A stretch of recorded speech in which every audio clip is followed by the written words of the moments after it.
This podcast is brought to you by Primary Arms. Primary Arms seeks to provide the best shopping experience for everything firearms.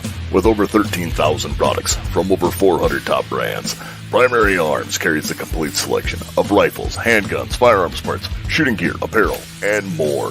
Every order comes with a commitment to superior service, backed by fast shipping and an expert support team. Primary Arms, serving freedom since 2008. Find out more at frn.deals/PA. Welcome to the AR-15 podcast. This show is for you if you just bought your first rifle or if you've been building them for years. There is something we can all do to take our black rifles to the next level.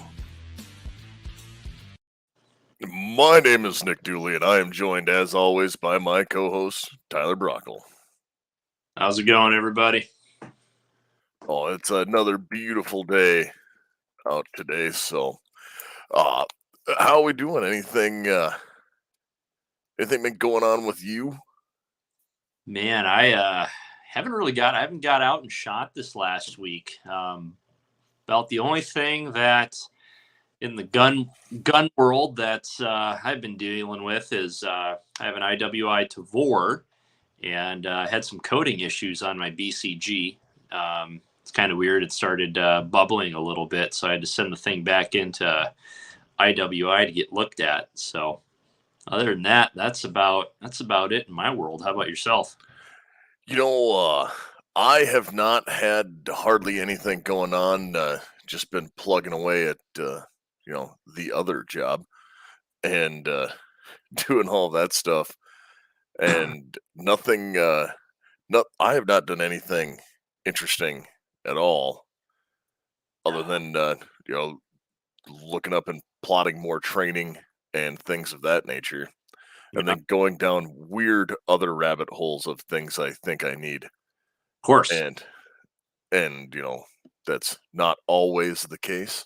I know that last year, and I totally get it. You're primaryarms.com and Brownells and all of that's pretty deadly, especially those weekly Palmetto State. They'll get you. The daily PSA ones get me. They have a 12 gauge shotgun on there, a pump 12 gauge. Yeah. That is $119 right now, and it takes like 870 accessories. I saw that one. That's nuts. And I look at it, and I'm like, I don't have a breaching shotgun. Maybe we can build... because that's what everyone needs, is a breaching shotgun to go with, my field shotgun and my over-under and my doubles gun, and at least one, right? At least I mean, at this point, it's like carrying a golf bag around. Yeah, I think I need a 9-iron for this shot. Yeah. I know that Garth wanted to be here with us tonight, but they are in the middle of wheat harvest, and as farming happens, sometimes you miss things. So, but no, I have not.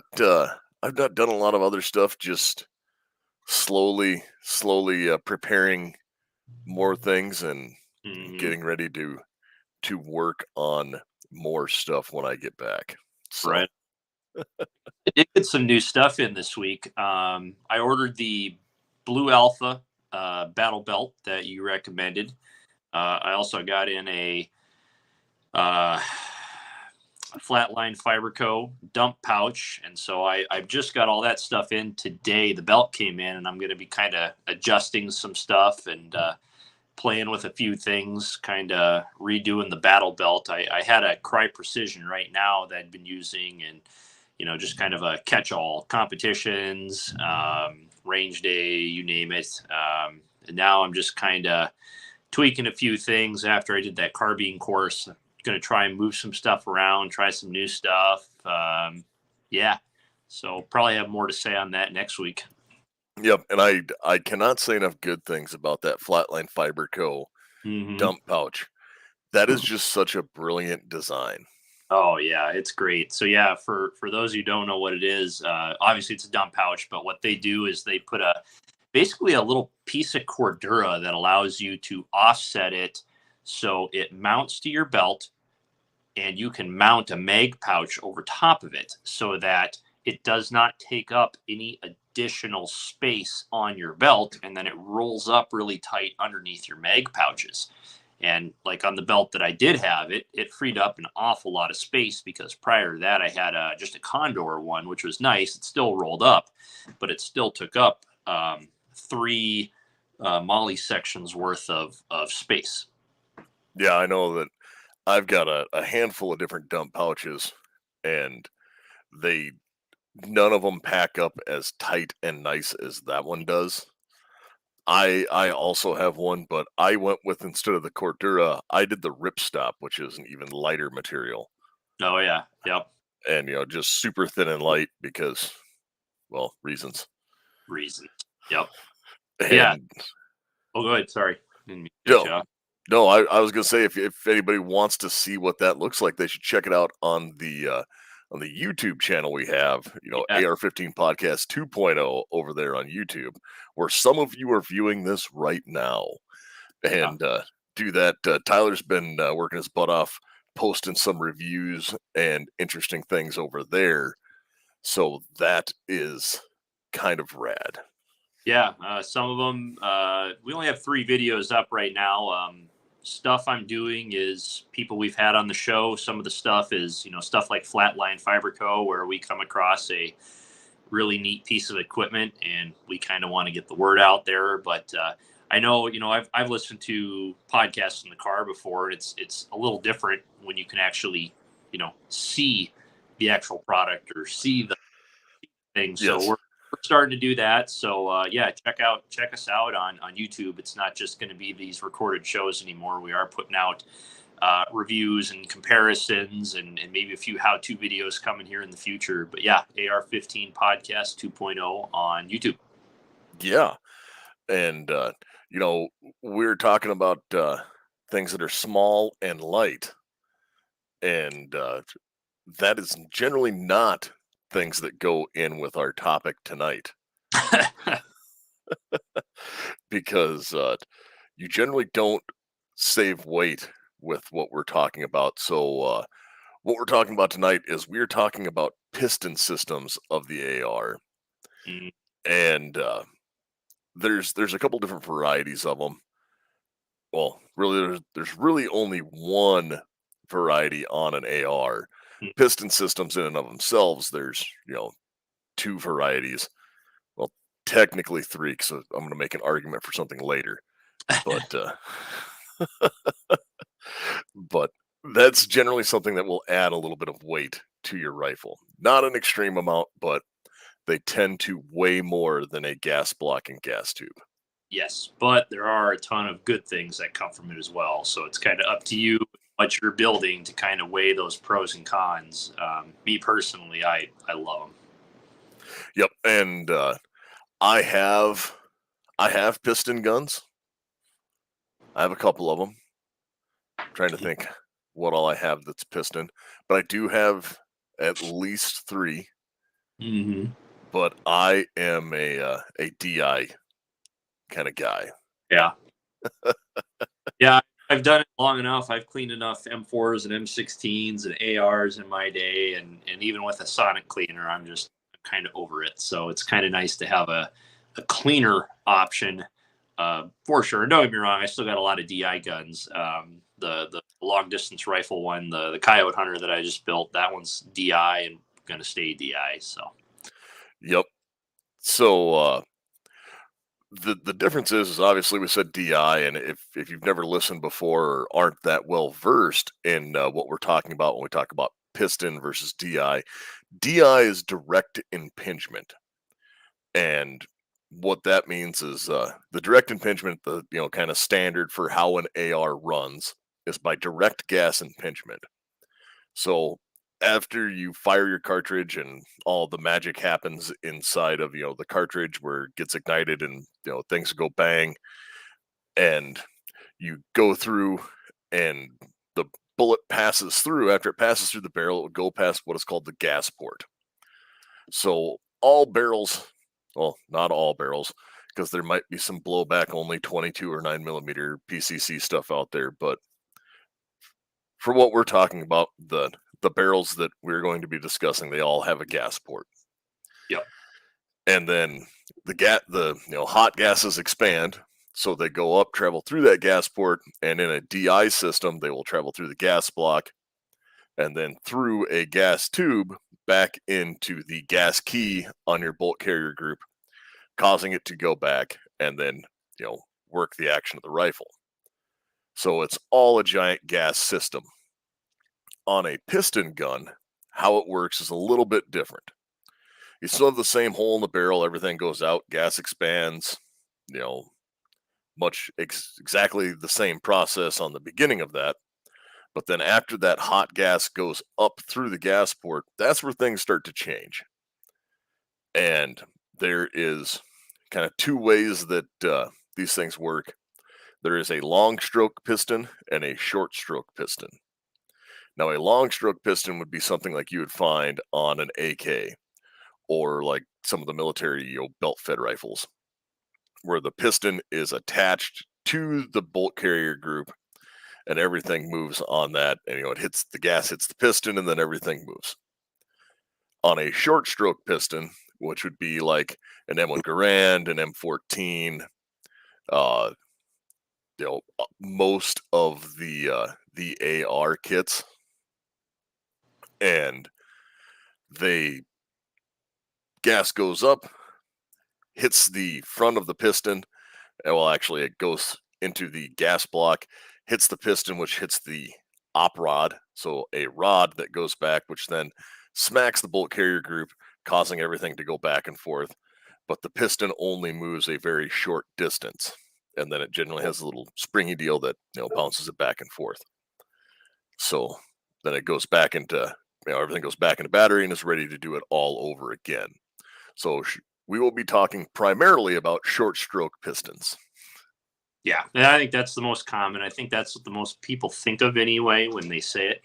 I think one little caveat to that is the other difference between a DI system and a piston system is the piston system also has normally a gas plug in the block itself. So the plug, there are varying designs, but I think for the most part, the piston is inside the plug. The plug is inside the block. And the plug allows you a lot of times to do selective port sizing, meaning there are different ports or holes drilled into this plug themselves that will allow you to switch between or optimize the gas flow for suppressed or unsuppressed fire. And It's what we would call an adjustable gas block. And they do make those. They do make those in with the direct impingement systems, right? You Yep.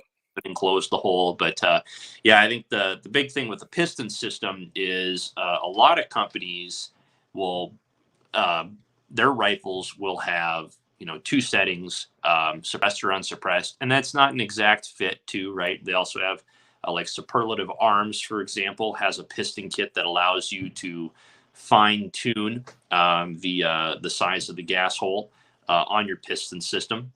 So you got a lot of different variations depending on how easy you want to make it, how complicated you want to make it, or how like refined you want to make it.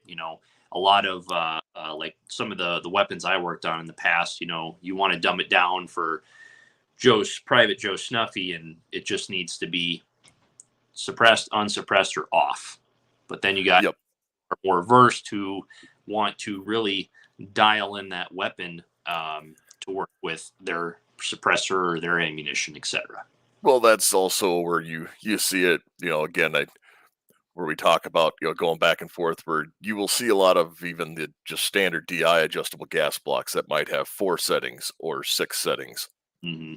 However it is, I know there's one that has 12 out now, but you click through it, and then there's the ones that they have a set screw that you 2 set screws that you just dial in the set screw to make your adjustment to make it run. And while those are an adjustable, that is not a on the fly adjustment. What that is designed for is that is a fine tuning, like you said, to get it to operate with exactly what you're trying to do. You know, you'd see it a lot in the 3-gun world where guys would do it to get just the approximate recoil impulse that they wanted. Yep. So you would, adjust the gas down to just enough to make it run reliably all the time. Right. And then, the the gas blocks that have the 4 or 5 adjustment also are just set up much like the same thing as what you're saying is the gas block, and in the where it has, or the plug in the gas block, where it just has a different sized orifice for that gas to go through. Hmm. Absolutely.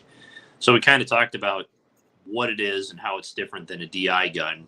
Let's talk about some of the pros and the cons, and then maybe kind of break down each one. Why is that? And I think you kind of already said it, Dooley. The big thing is the gas. Instead of in a DI gun, it's being expelled into the chamber, meaning you're getting all this carbon and you're getting all the heat being put into the chamber of your uh, DI gun. Yep.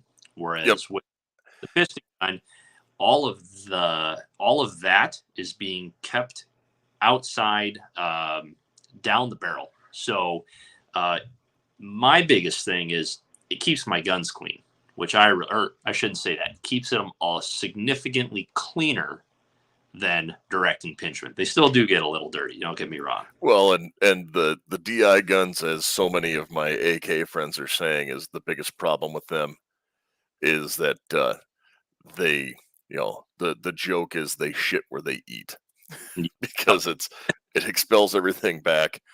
And now that is also, if you go back to some of our really early episodes after we brought this back, um, I talked in depth about the history of the AR and how when it was fielded, they said, "Oh, it's a self-cleaning rifle," and there was a bunch of other things that went into it with that. Because while we say, "Oh, it's you have to clean it more," it is still an incredibly okay. We have some questions popping up here, and Mike asked, "How would that work if you have DI and run a suppressor?" We'll get to that in a minute because I run a lot of suppressed guns, and that is how all of mine are set up. Mm. It just winds up being more gas blowing back. But you do have that carbon coming back in, and while that can be an issue and it does take time to clean them after a while, Mhm. I have DI guns that I have put thousands upon thousands of rounds through and never cleaned. Yes. And, it's, oh, if it starts to be a little gummy or something like that, you just pour a little oil in it and go right back to work. Yep. But, that's then just later on you spend 5 hours cussing and cutting your fingers with little tools. And not only is it more cleansely, but because it is cleaner and there's less heat being put into the chamber area, it's a little bit more reliable, in my opinion, just because of that as well. Or you can at least run it a little bit longer because you are getting a lot less buildup in those areas. So, Yep.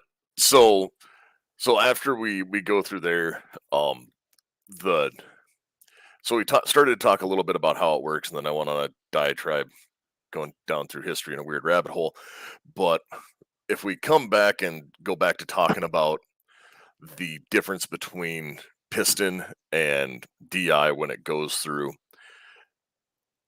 there when you talk about it being cleaner, yes, there is. It's you do not get the carbon blowback, including when you're shooting suppressed.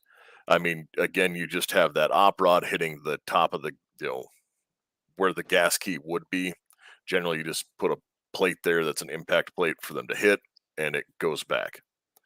I know that there are a couple other variations that do run. Like, I think there's one variation I can think of that runs a long stroke piston, but we're not going to get into how that works. And but the there still is gas blow off from that. Yep. And where that generally happens is at the gas block. You'll see gas kind of expel out to the sides right at the gas block, and that's where you get more of that carbon buildup. And you will see that on piston guns more so than DI guns. So basically, under the barrel shroud is going to get a little dirtier, but again, that doesn't really matter because there's no moving components under there. You still do get that a little bit with the eye gun, because there's no seals up, right? Like Yeah. it's working off of the pressure is so immense that it's still able to leak a little bit around the barrel and around the gas hole and whatnot, and still actuate the BCG. So Yeah. you're it's gonna be, there's just as much carbon, but the carbon is in a different location where it doesn't really affect the moving components. Yep.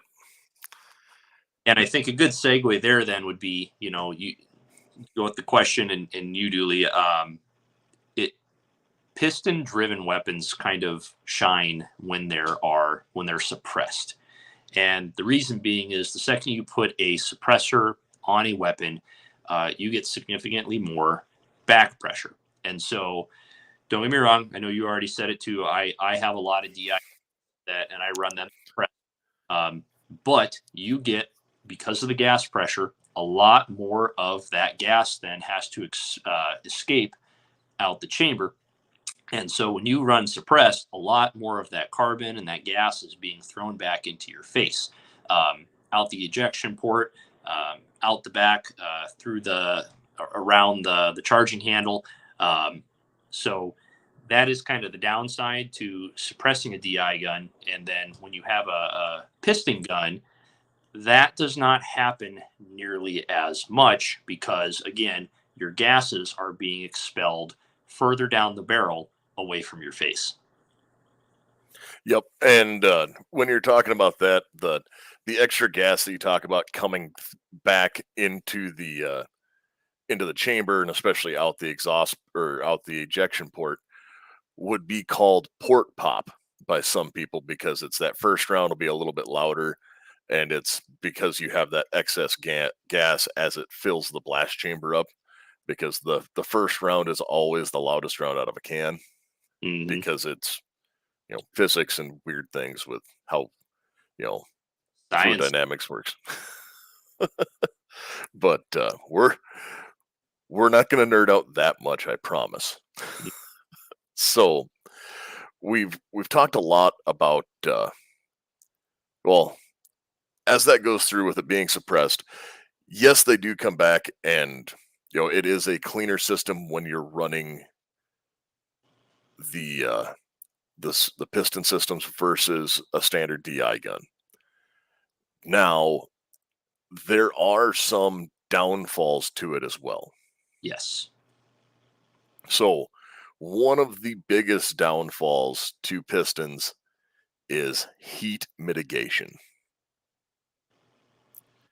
And what I mean by that is you're containing all of this heat instead of letting it go through, because that gas tube kind of works like a radiator.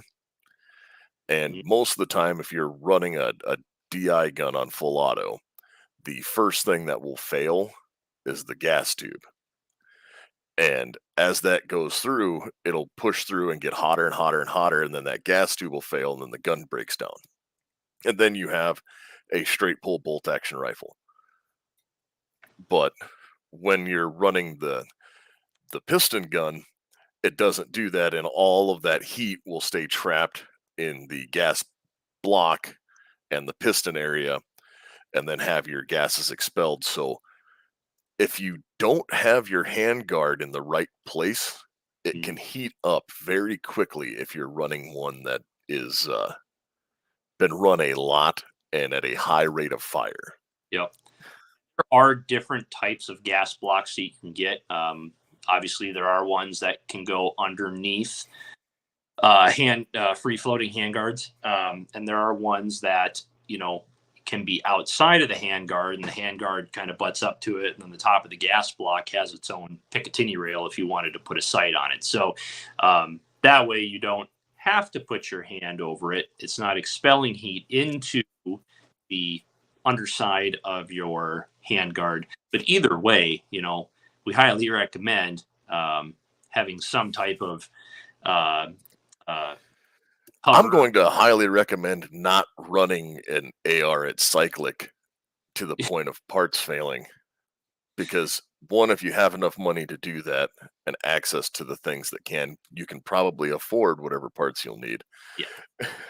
And I guess what I was getting at is rail covers. Rail covers help mitigate the heat on your yep. foregrip when you have a. So that's just one of those, little things that is kind of the downfall. And I'm not trying to be like anti-piston gun guy because it really seems like we have pro piston and anti-piston. Yeah, it's my preferred 100%. Yep. And I'm not sure if I'm a traditionalist or if I'm just cheap. And I guess that's the other downfall to mention. Piston kits and piston guns are traditionally more expensive, just because a gas tube is what, $10-ish, right? Yeah, you can pick them up for like $9 at Yeah. Primary Arms. Yep. They're pretty simple. They're just a tube, right? The piston systems, though, they are a gas plug, a gas block, the piston rod, and a spring. There's a lot more that goes into it. And then a lot of times, because those are components that are actuating and moving against other metal, they're heat treated, and then they usually have, a nitride or a DLC coating on them as well. So anyway, there are piston kits out there on the market, such as Adams Arms, Superlative Arms. I think does LWRC make one, or are they just uppers? I think they just make uppers. But then you get into uppers and like Stag makes one, and there's all kinds of different uppers. So the kits run anywhere probably between roughly $275 to $350 for the most part. And you can add them onto any AR. So you can make any DI gun into a piston and vice versa. It's just swapping of the gas blocks and a tube for a piston. So and then when it comes to the guns themselves, you're probably looking at least a $300 to $400 cost increase to have a piston gun instead of a DI gun. Yep, and Mike just asked if you could use a titanium gas block, and yes, you could. You sure could. Titanium's the weight of aluminum, but the strength of steel. And he's really going all out. But no, that's you could use it. I think there might even be some out there. When you were talking about, I've installed several, for different customers over the years. I've put a lot of piston kits together and on rifles for guys. I really like the Superlative Arms kit. It works really, really good. It comes, with the piston, the actuator, the op rod, and then it has a different bolt carrier, not the full group. And it has just, where it removes that and it has a strike face in place of a gas key. And I believe when they do make a block in titanium too, Superlative Arms does. So, and the other thing too, it's not just the weight, but it's also the position of it as well. So like a rifle length piston system is going to feel heavier than a piston or carbine length piston system because it's farther out on the gun, away from your arms and moment and leverage and science. I like a carbine length just for that reason. But honestly, we're not talking a ton of weight here.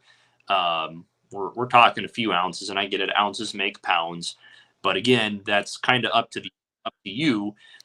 Do those few ounces make up for all of the other benefits? And again, in my opinion, I think they do, but that is just me. Yep. And there have been a lot of companies kind of made their bones on piston guns. Mm-hmm. Like POF POF is very much so. When they came out, they were a super heavy piston company.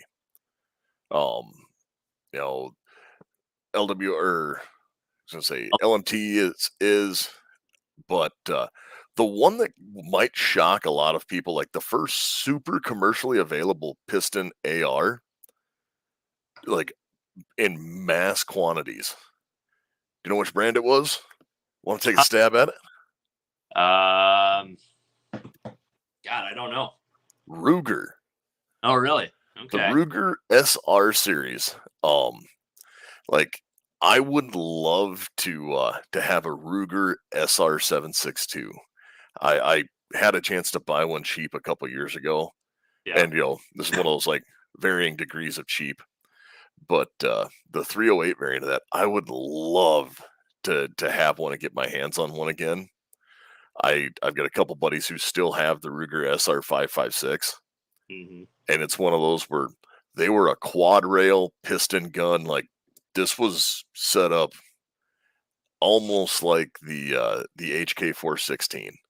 Like Hmm. but their big downfall, they were heavy. Yeah. Yep. And I mean, it was built like a tank and just would run all day, but just heavy. Right. Yep. And I think that, back then too, you probably had a quad rail and a whole bunch of other stuff on it. I Oh mean, yeah.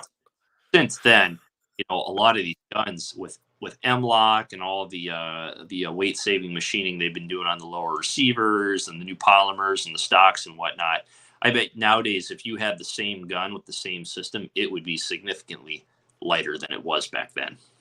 Well, and piston guns also are kind of responsible for one of the like myths and legends of semi-auto rifles. Hmm. And that is that semi-automatic rifles are not as accurate as bolt guns.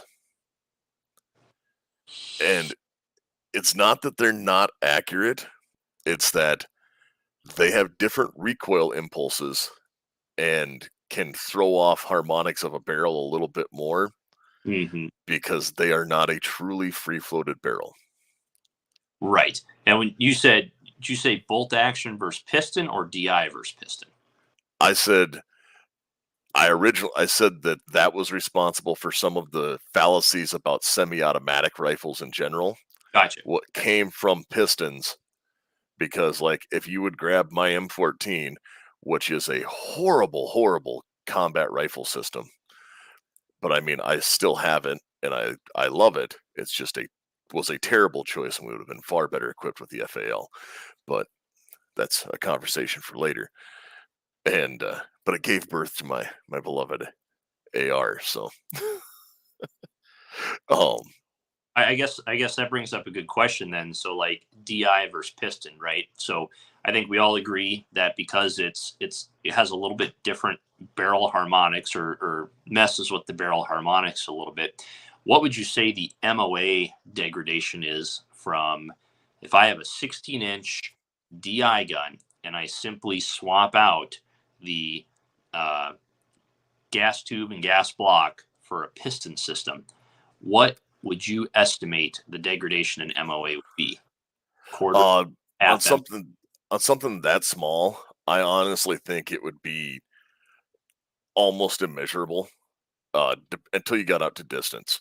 Sure. So like I was reading a thing where there was reading some things about like the new 8.6 Creedmoor round and they were touting its accuracy and stuff like that. And with something like that, it's like, oh, it'll do this MOA at X distance because you're not going to have the same thing with barrel harmonics and it has that flows through for accuracy until it gets to a certain distance. Hmm. Hmm. But the more the reason I say that you'd have more chance of it having an issue is you don't have the full free floated barrel because there is still and this is getting down into incredible minutia that like 12 people on the planet can feel, but there are multiple recoil impulses wrapped into one Hmm. because you have excuse me, the initial explosion of the round that goes off, and then there is another one where the piston impacts the op rod or gets it moving, and Yep. then there is the op rod hitting the strike face on the bolt carrier, and then finally the bolt carrier completing its stroke.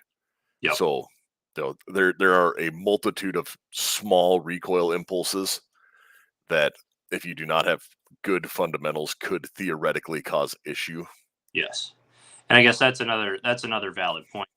You mentioned the impact, and I'm going to say that very loosely. The impact of the rod against the bolt carrier group, right? So I know that higher end weapons or higher end kits, those tolerances are a little bit better, right? So you don't, better systems won't have as much slap, and some of them might even be preloaded slightly. So to minimize that particular Yep. uh, impulse that you're talking about. And again, that is very much so the difference on a rifle design, like, an AR designed from the ground up to have a piston on it, an upper that's made to, okay, yep, this is going to rock and roll through here, because like a BRN 180 is an AR upper that does not, or that is a piston, but you do not have all of those things happening because it has, like you said, those things kind of preloaded into it, and Yep. you don't get that. And that's such minutia that it's almost not worth talking about, but it is there and can be Brought it up. Oh, I know, but it's one of those where I'm like, yeah, I know Yeah. this. I understand when I'm going to get an angry email about someone going, well, actually, you would have to be able to feel this in so many microseconds, and Hey, it's, if you get a system that has a lot of slop in it, you can feel it. once in a while, I just got to do that engineering masturbation every once in a while.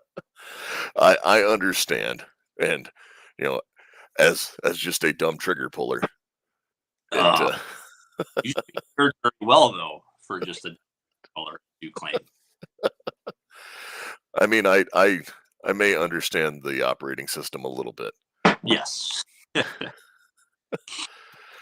but so when I said earlier I was going to make a point about the AR and the DI system versus piston uppers and all of that, Hmm. the AR in its DI configuration is still a piston gun.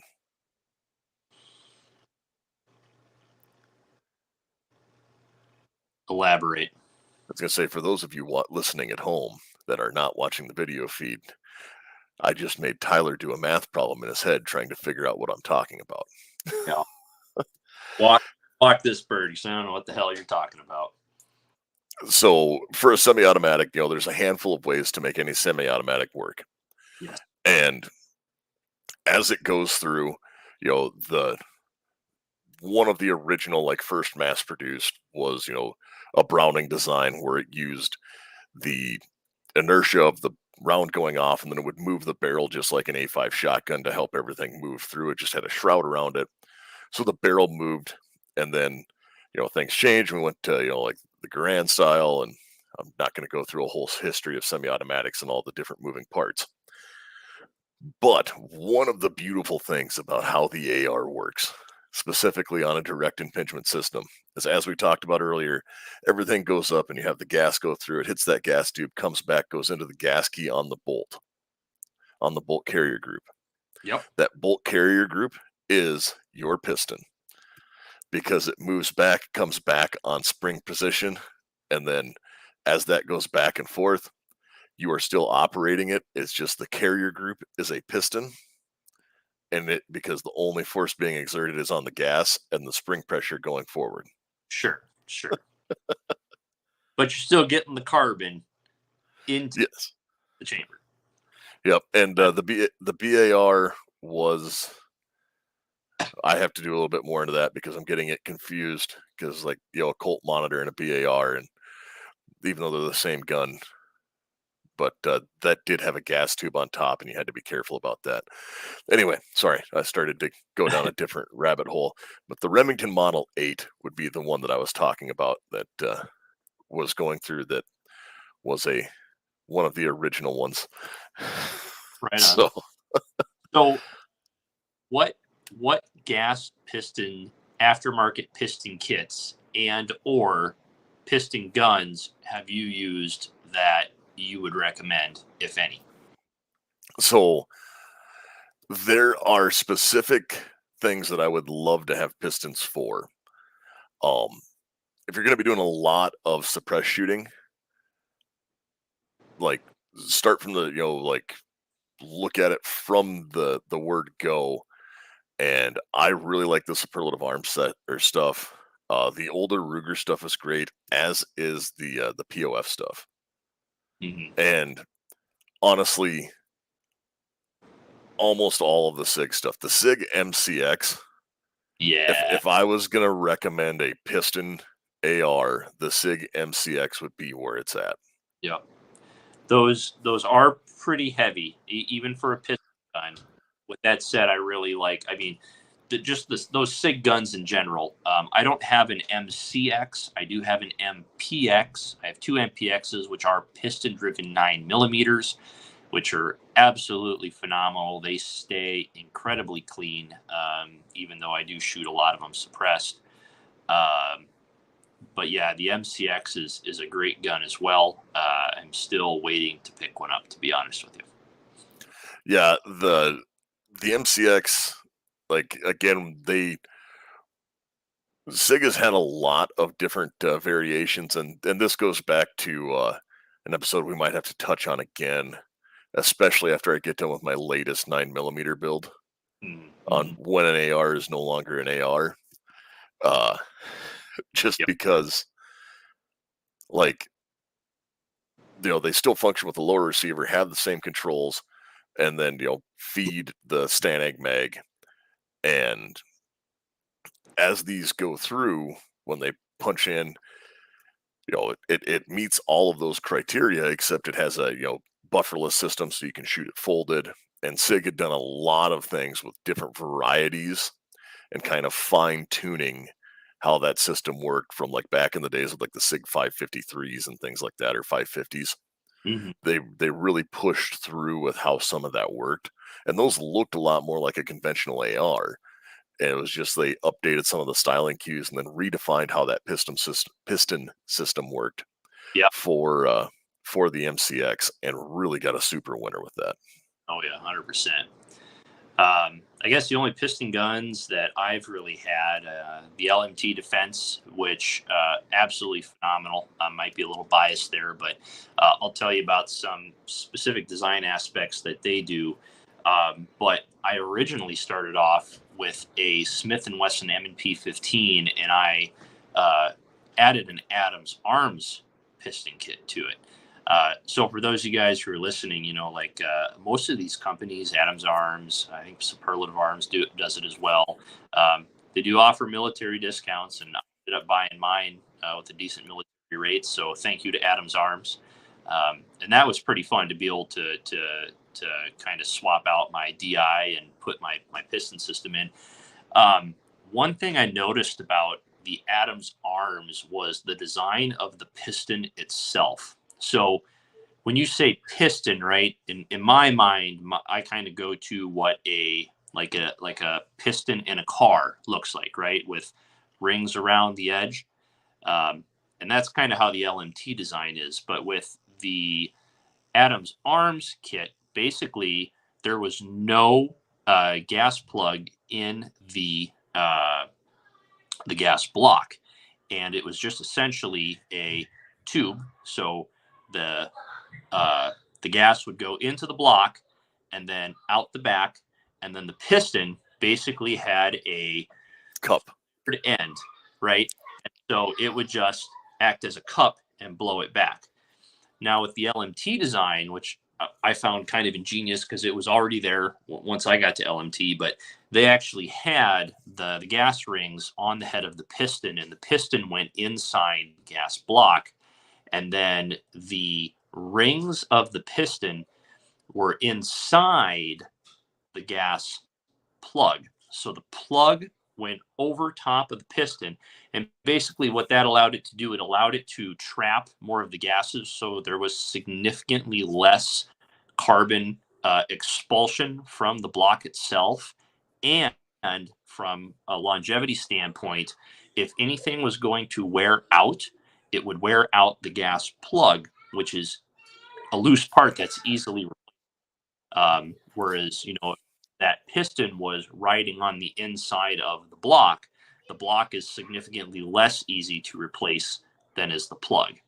And, Yep. that only counts if you're starting to get into pretty high round counts. But, a lot of that stuff was designed for military use. So, yeah, Yep. it definitely see the kind of round counts.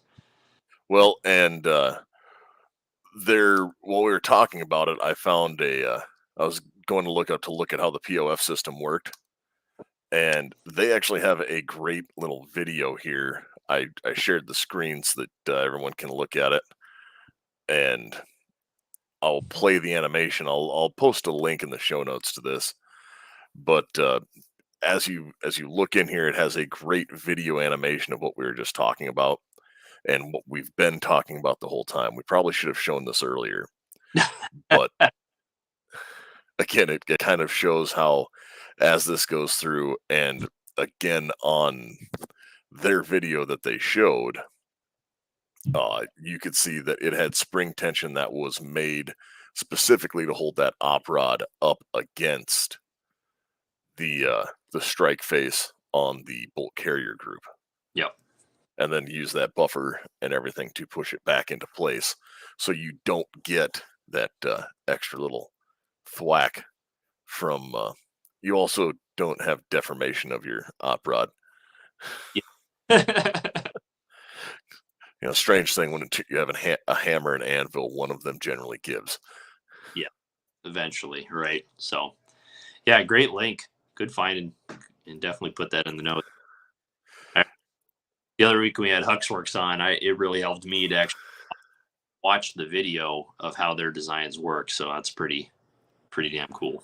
Yep, I think I've explained that painting a picture with my words as much as I can, but that doesn't mean that it wouldn't be understood better to watch that 24-second animation.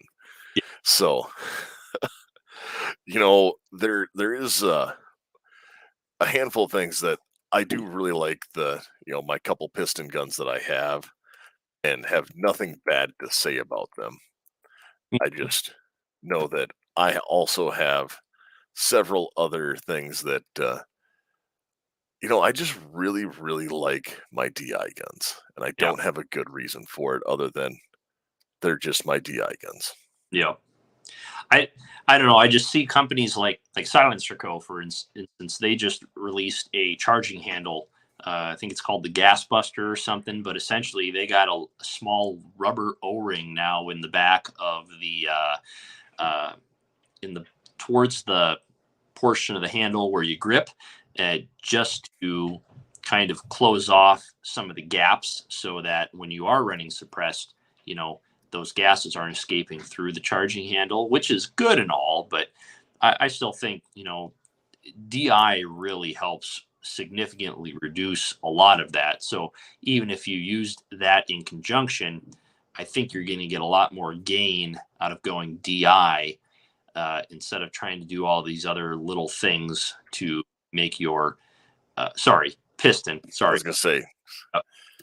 I think you get more out of doing piston in terms of gas blowback than adding a bunch of little doohickeys to make your DI gun spit less gas in your face. Well, we might not want to buy, like new charging handles. What would get a better handle on your rifle is, VZ grips. The unique features of VZ AR grips. They're machined from a solid block of G10. And G10 is great because it's durable and doesn't get slippery when covered with mud, blood, or sweat. The 17-degree grip angle and wide variety of textures from mild to extreme and color options are also available. They have 1911 grips that have extreme customizability with standard slim palm swells, thumb notches, safety cuts, bottom profiles, and more. More than 25 textures and 27 colors are available. This coupon code is good for 15% off all handgun and rifle grips, so you can get one for your rifle and even my beloved Berettas. And with that, that code is one word, all caps, AR-15 podcast. Right on. And when you're running those things, it's there. They do have those rail covers or slots for your M lock, like you were talking, that do more than just allow you to have better purchase on your rifle, but they also will block some of that heat because G10 is also a good insulator. Yeah. And I had to look it up, right? Like G10 is a form of compressed laminate, Polymer. basically. So it's a Yep. polymer. But Yeah. Polymers are a phenomenal insulator. So that is a good point. I'm few more of those. yep. And that was one where I just had to throw you for a loop to see how fast I could slide that in on you this time. It's clean.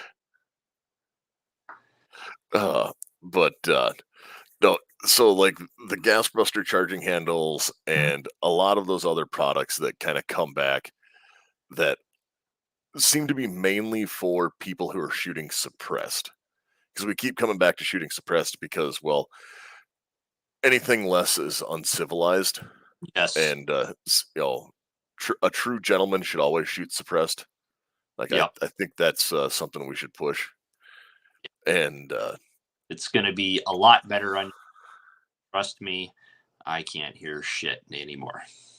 I mean, I have a handy little box here that was provided by the government I'm trying to because do that as long as I can. after you get them, they just become a part of my life, and it's handy because no one knows if I'm listening to music or actually paying attention to them. Make sure you get the Bluetooth ones. Yeah, 100%. But whether you choose gas or piston, like we did a deep dive into how pistons work and probably got a little bit more on the technical side of this tonight than we normally do. I mean, that's the point, right? Like, you Yep. got to. Oh, we got to do the deep dives every now and then. And I am by no means the complete subject matter expert on pistons. I've fixed a handful of them. I've replaced some of those plugs. I've done work on them and installed a lot of them. But I don't know what it is. I just really maybe I'll build a new piston one when I get home. Yeah. No. I I mean, overall, I guess my thoughts are yes, they're more expensive. Yes, I'm going to say a little bit heavier. I don't have an exact number for you. I don't think it's that much, to be honest with you.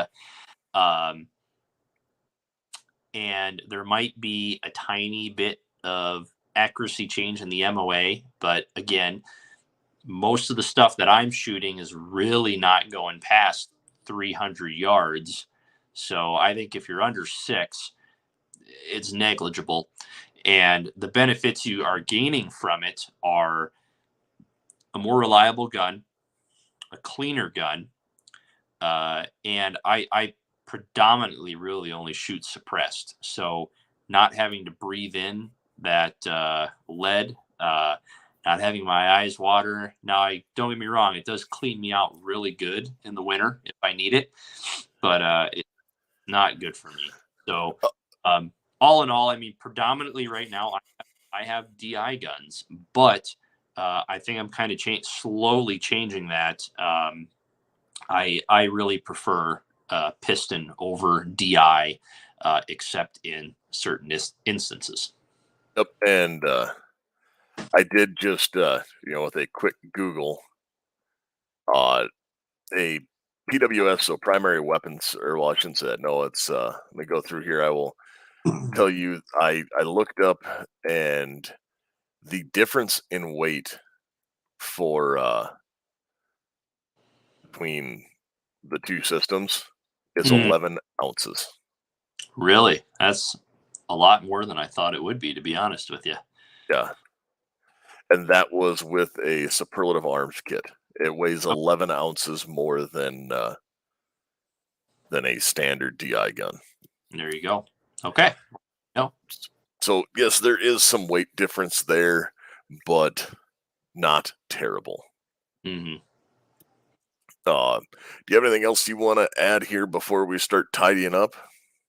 I mean, I guess the number one thing is it's just what you're comfortable with, what you get used to, what you train with. And if you're training with, if you're going to be shooting suppressors, train with suppressors. If you're not, maybe it's not as big of a deal to you. But ultimately, just get out there and train. And one of the best ways to do that, obviously, is with Trigger Interactive, new type of live fire target system out in the market. Smart target attachments, which mount to any type of steel firearm target and allow your range to interact with you. Much like a military pop-up range, but at a significantly reduced cost. You can find them at triggerinteractive.com.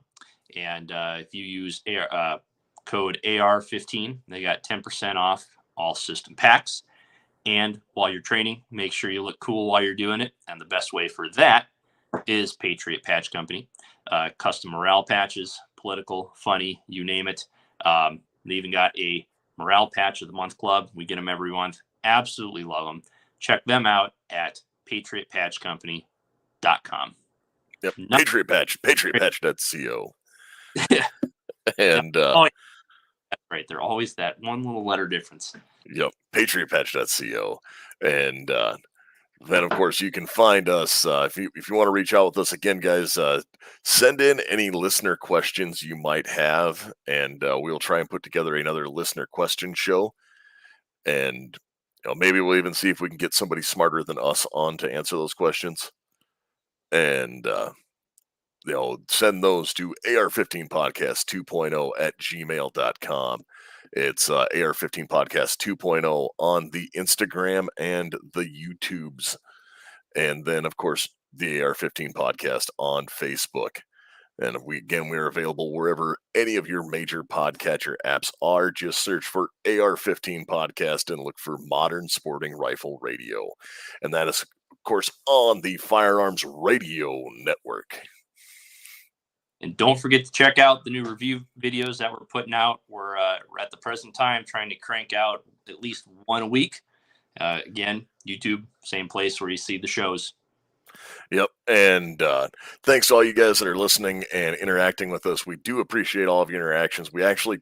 One of us is one of the ones, either me, Tyler, or Garth, is who always answers the questions when you ask them. And I think generally you can tell who it is because if it has no capitalization and poor grammar, it's probably me. But no. Do you have anything else to sum up on pistons? I was just going to say pistons are great, and the advent of technology moving forward allows them to be made of better materials. I think it could be really interesting to see if some of the other more advanced heat-resistant polymers don't come into play eventually to lighten that up a little bit, which gives me an idea we should talk about later. Perfect. Yeah, I guess, I kind of gave my synopsis of why I like them, but at the end of the day, I would recommend just get at least one, right? Try it out and not just necessarily buying going out and dropping 1,500 or 2,000 on a new gun, but just go out, grab one of these $300-ish piston kits from Adams Arms or Superlative Arms or a few of the other companies out there. I think Pew Pew Tactical has a few good articles on like their top 5 or their top 10. Find which one you like, just test it out. And if you don't like it, you're only out $300. You can always sell it and you can add it on to your existing gun. So it's worth checking out. It's worth trying. And you can have both types. So yeah. Yes, there's nothing wrong with having both. And it's one of those where, I even have one of those blasphemous commie rifles. Ugh. Because reasons. Yeah. Which, we're going to have to go into a whole nother thing at some point. Because I did see that Brownells now does a BRN 180 in 7.62. by 39. Yeah, why not? And, one of those paired with like either the CMMG or the PSA AR lowers that takes AK mags, Yeah. like it's not an AK anymore. And that might be the only way that I would find an AK that I would trust and shoot. So, with that, I don't have anything else to add tonight, Tyler. Everyone, go out there, get training. Remember, you are your own first responder, Hmm. and make sure that you get training and are doing that. Truth. So, with that, you folks out there, you stay safe and stay armed.